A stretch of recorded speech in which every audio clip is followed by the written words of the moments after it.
Cordiais saudações em nome de Jesus, com a permissão e com a bênção de Deus.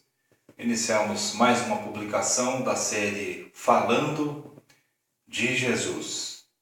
Vamos compartilhar um texto com os irmãos. Esse texto se encontra lá no Evangelho de Lucas, capítulo 18, a partir do versículo 9. Vamos dirigir uma oração a Deus. Nosso Deus e nosso Pai, em nome de Jesus, agradecemos pelas nossas vidas, pelo Teu amor incondicional manifestado através de Jesus. Obrigado. Não merecemos, jamais mereceremos essa salvação. Mas obrigado por nos amar incondicionalmente. Obrigado por trabalhar nas nossas vidas. Nos ajuda para que nós possamos crescer, o crescimento que vem por meio do agir do Teu Espírito. Nós possamos crescer mediante o conhecimento da Tua Palavra. Em nome de Jesus, nós oramos. Amém.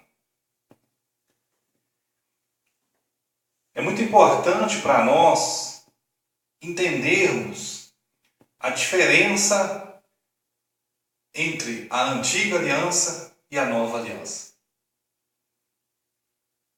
Duas alianças completamente diferentes. Uma baseada e fundamentada no cumprimento de termos, no cumprimento da lei. Evangelho de João, capítulo 1, versículo 17. Salvo engano. Exatamente. Evangelho de João, capítulo 1, versículo 17. Porque a lei foi dada por intermédio de Moisés. A graça e a verdade vieram por intermédio de Jesus. Um apóstolo falando sobre graça. Não foi só o apóstolo Paulo que falou sobre graça.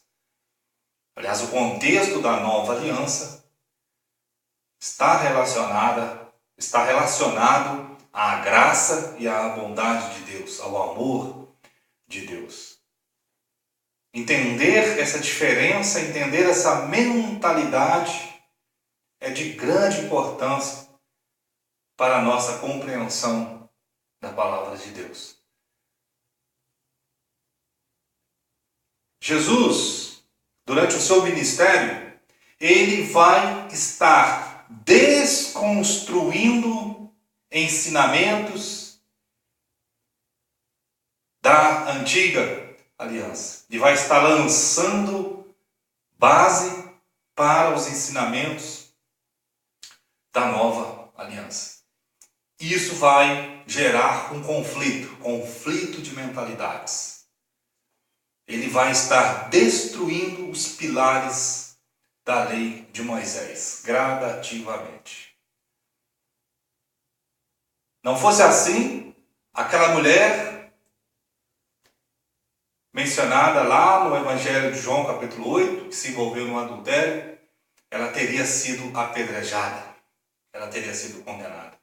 Não foi porque estava ali o Filho de Deus, estava ali o Messias, estava ali aquele que veio parar as engrenagens da lei de Moisés. Aquele que veio lançar os fundamentos, o fundamento do Evangelho. Estava ali aquele que, um pouco mais tarde, iria morrer a morte daquela mulher. Aquela mulher só não morreu porque Jesus pagou o preço pelo pecado dela. Ela só não morreu porque Jesus lançou uma pergunta para aqueles fariseus, para aqueles mestres da lei, hipócritas. Ele lançou uma pergunta para eles: atira a primeira pedra, aquele que não tem pecado. Jesus colocou todos no mesmo balaio. Jesus colocou todos no mesmo nível. Todos sob condenação.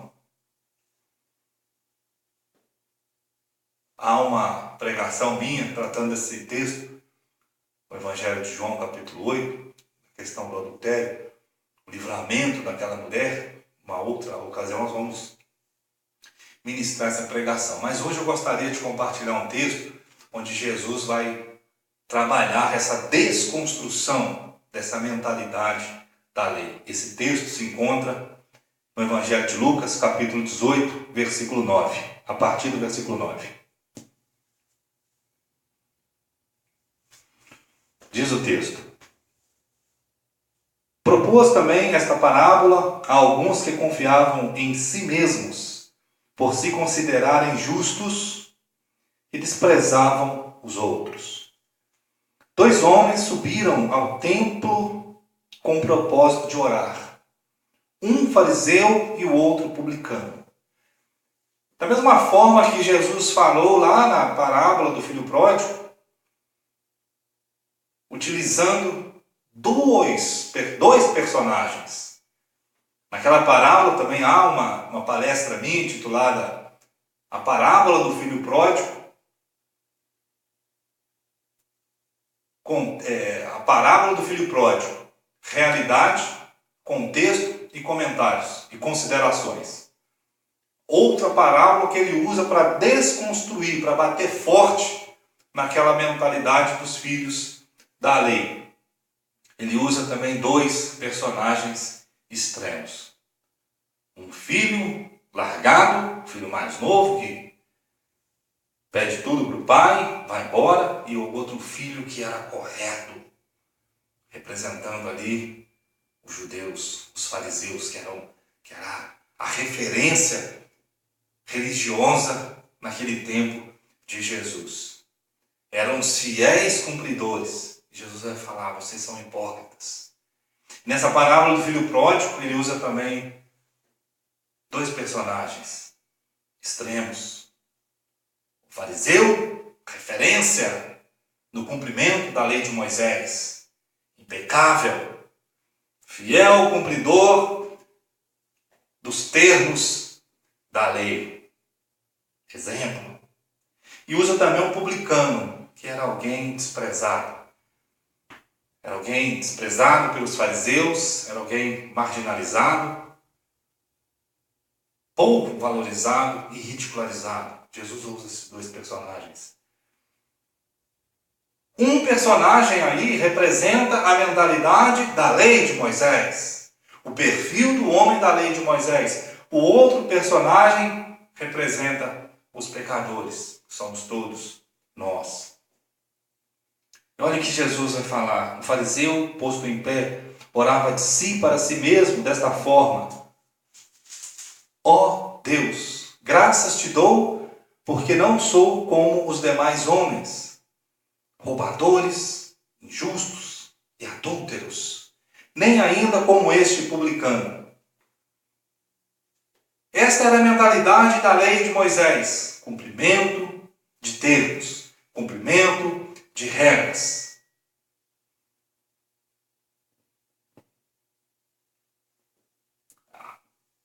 Cumprir aqueles mandamentos era sinal de justiça.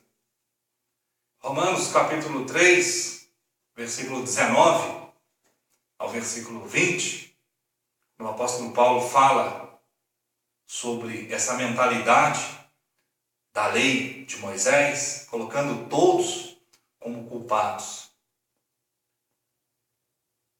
E que perante essa lei todos devem ficar quietos.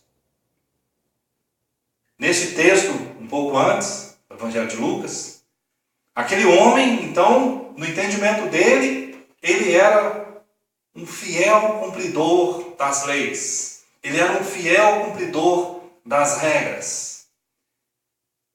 Ele agradava a Deus. Isso no entendimento dele. Mas ele estava equivocado. E Jesus, nessa parábola, mostra isso. Na nova aliança, irmãos, quais são os termos da nova aliança? Os termos da lei, essa questão relacionada à lei de Moisés, os termos, os mandamentos, principalmente os 10 mandamentos,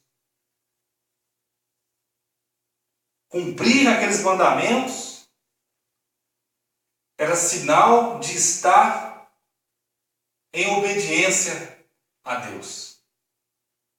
E muitos, como esse fariseu, achavam que eram cumpridores. E muitos hoje, na nova aliança, acham que são cumpridores dos termos da nova aliança. Muitos acham que pregam o Evangelho como Jesus ordenou que fosse pregado. Muitos acham que amam da forma como Jesus ordenou que o discípulo deve amar. Muitos acham que estão trabalhando de fato pela unidade. Muitos acham que cumprem de fato a sã doutrina.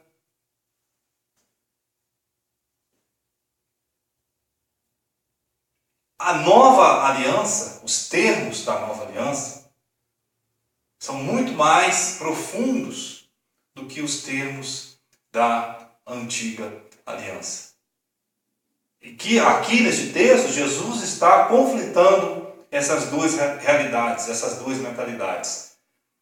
Agora, aquele homem que se considerava íntegro na presença de Deus, versículo 12, jejuo 2 vezes por semana e dou o dízimo de tudo quanto ganho. Estava de acordo com a palavra de Deus. Onde Deus iria agir na vida daquele homem? Então ele estava numa realidade de hipocrisia. E é essa desconstrução que Jesus vai fazer durante o ministério dele e posteriormente um homem também, apóstolo Paulo, prisioneiro da lei de Moisés, quando ele conhece o Evangelho, quando ele conhece a realidade do Evangelho, ele vai falar: sou o maior de todos os pecadores. Não há justo, nenhum sequer, pois todos pecaram e carecem da glória de Deus. Jesus agora apresenta o outro personagem, contrapondo aquele personagem que se considerava impecável aos seus próprios olhos. Versículo 13. O publicano, estando em pé, longe, não ousava nem ainda levantar os olhos ao céu, mas batia no peito, dizendo: ó Deus, sê propício a mim, pecador.